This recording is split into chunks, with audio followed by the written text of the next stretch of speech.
Hey, I thought I'd share this kind of fun project I have here.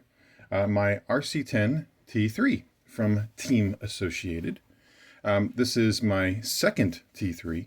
My first one actually was my first truck. That was the one I wanted forever from ever since I saw the ads of the RC10T. And then when I started getting in the hobby, I saw the T2 and that wasn't in the budget. And then I got lucky and came across the used T3, I think later in high school. And I made a deal and I got it. The body wasn't painted, so I was able to paint it. And with this car, I actually kind of restored it. So I'll just kind of give you a brief overview of one of my favorite trucks, the RC10T3 here. So yeah, as I mentioned, this was one I kind of restored during the pandemic a little bit. This is actually original. It has no crazy electronics in it. It's pretty stock, except for the shocks and the body.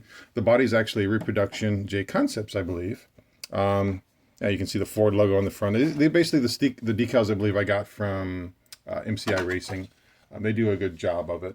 But you can see here, there's actually a little problem with the size of the front grille. If you go back to the original one, it should have filled up the entire thing. Same with the headlights. So scaling's a little off on that. But the T3 decals, they came out awesome. I went through the effort of masking off the stadium kind of grill in there. The T3 was, I think, the only model they had in there that had a single pin because it was based off of kind of like the B3 where it had just the body pin hanging off the top of the shock tower. Our wing on there, and again, the decal's a little bit small on that one as well. But overall, I think it looks pretty awesome. And again, I painted with my colors and just kind of did the fade of the black around the drips that I've kind of copied from Kinwald over the years. This is my older kind of paint scheme I use from now and then. But yeah, I love how this one came out. This one is still wear on parts, so I've got my sticker on here, pass with care. Parts are limited. Thank you, Swag RC. So yeah, it's been a good body. It's good and tough. No major issues with that. And I've kept it lean because I really haven't raced the car hard, and I'll show you why in a moment.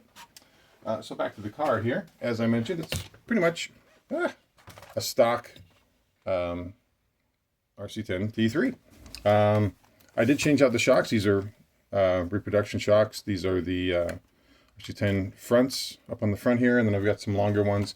It must have been at one point I was buying these up, and you know, because they're coming off of discontinuation or something. So I've got these on this car. I've got the originals, I think, in the box. And when I got the car several years ago, they didn't have any reproduction parts like they do now.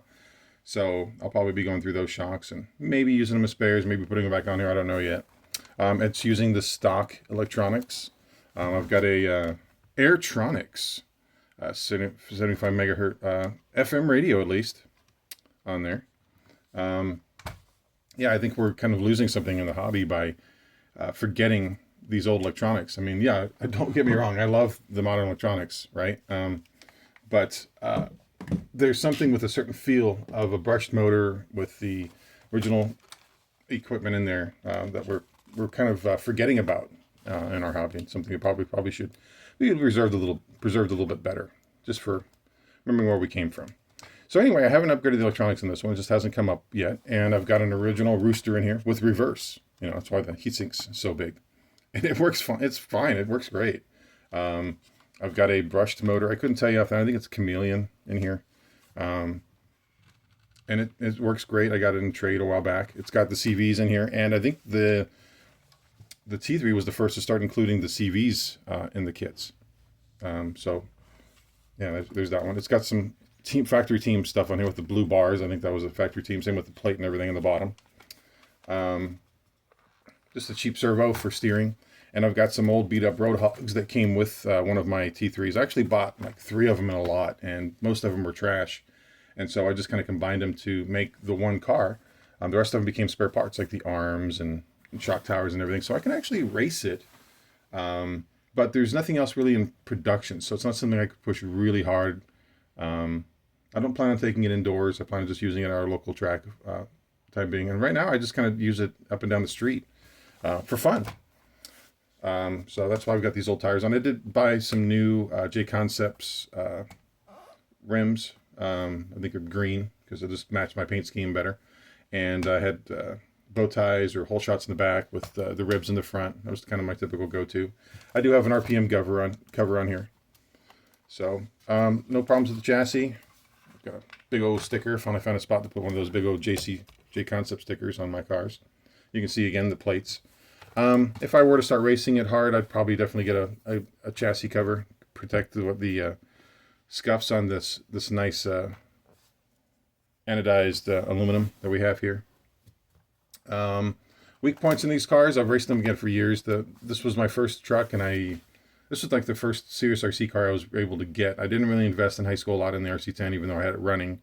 But parts were getting harder to find on that one. And this was kind of the car that was in production. So I was getting parts for this one. We took it out of town and raced at Pegasus Hobbies several times with this one. Me and my buddy drove up there and had a good time. I even drove, I think, this one at the dirt.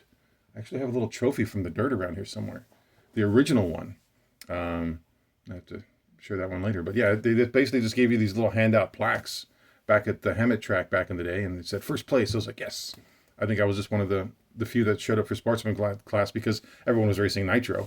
And they had a small enough class. They had big enough class where I could go out and race electric. And I did. And I just cruised around and got it. And that was worth it for me. So that was awesome to drive up to Hemet with my buddy and do that. I did race it several years, though, in the Proline Summer Shootout, something like that. That was one of my first kind of big races I went to. They had a handout motor. Again, I use this platform, but I broke a servo horn. And you can see here, it uses a small plastic servo horn. And this one does not have a brace around it. And that was the Achilles heel. If this does not have the aluminum brace around it, that's usually when they snap. Again, this was just kind of set up for fun.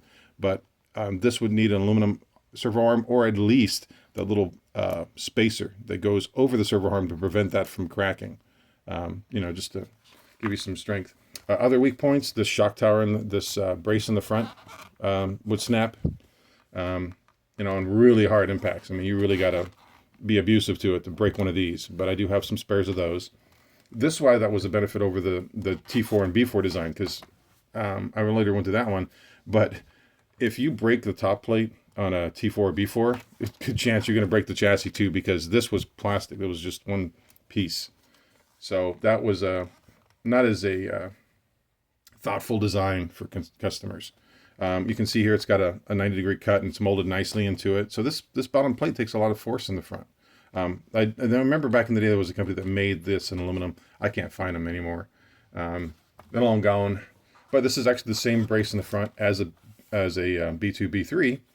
It just has a shock tower that's kind of bolted up, not super strong. It just kind of bolts into these two existing holes over the body clip that's from the B3. So it was a way to save parts, and I think this one shared something like 90% of the parts with the B3, which was nice. You could basically race both cars and have enough spare parts, besides arms and towers and some other things to get you by, which was really thoughtful.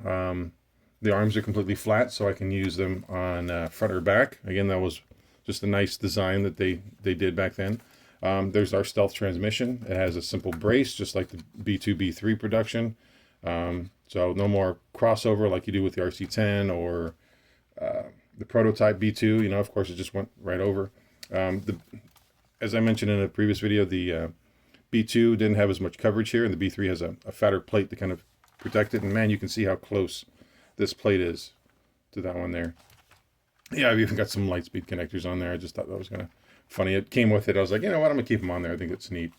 It's not super fast, and it runs on our MX3 Airtronics radio with a long antenna. Battery is a little low after a week of setting. So that's another problem with old electronics, is keeping these ancient nickel cadmiums charged up. But I'll actually run these. I actually charge it up on my arc charger, and it runs fine. So just kind of doing that. This is a car that today, in its current form, you could spar with, but I wouldn't fight with it. It's not something that's going to go in the ring against a heavyweight, but you can go out and get some good practice in with it. If I ever race it, I'm looking for part support for it. I've got rims and bodies, thankfully, and there's enough spare parts I can get by, probably for a big event. High grip, I don't know how it would handle on high grip. I can tell you it handles better probably than the 10T in box form. It's a smaller angular chassis. It's just a little bit more stable. T4 takes it to another level as well. We'll have to go over that one sometime. But yeah, I think it's a great platform. Again, this is kind of what my first truck, and I raced this thing for years before. For some reason, I decided to sell it because I thought the T4 was better or something like that. So I was happy when this came up, and I grabbed it, and I've been racing it since. I've been using my my LiPo in here. This is like a 10-year-old LiPo. It's actually been fantastic. I know LiPos today, you can just kind of torch in a few months of high amperage charging, but I've always just kind of charged this one at 4 amps, and it's been good. I couldn't find the brace originally with this one. I had it, I think, but I didn't want to risk breaking it. And so I wanted to try a mod where you basically just kind of Dremel out the slits in the chassis, and almost kind of like a low-C, you would just kind of run your straps over it. So I've got some PureTech straps. Hold the battery in. I just got to work on the spacer in here, just kind of keeping it flat. But yeah, I love this truck. I'm glad to have it. I've just been street racing every once in a while with a buddy or two, and that's about it. I'll probably take it to the track eventually, but I have a few cars that are kind of in front of it, and then I'm trying to push harder because I know this one so well. This is not my fastest car, of course. It's got a brushed motor in it. It's mainly for fun, and it reminds me why I got into the hobby, which is why I'm kind of a little resistant on changing it, I think. So yeah, if you see a T3, be cautious, I wouldn't, it'd be a fun car to use today. You can definitely restore it. It's a great car to drive. If you're getting serious about it, that's where things get difficult with anything vintage. But hope you found this enjoyable.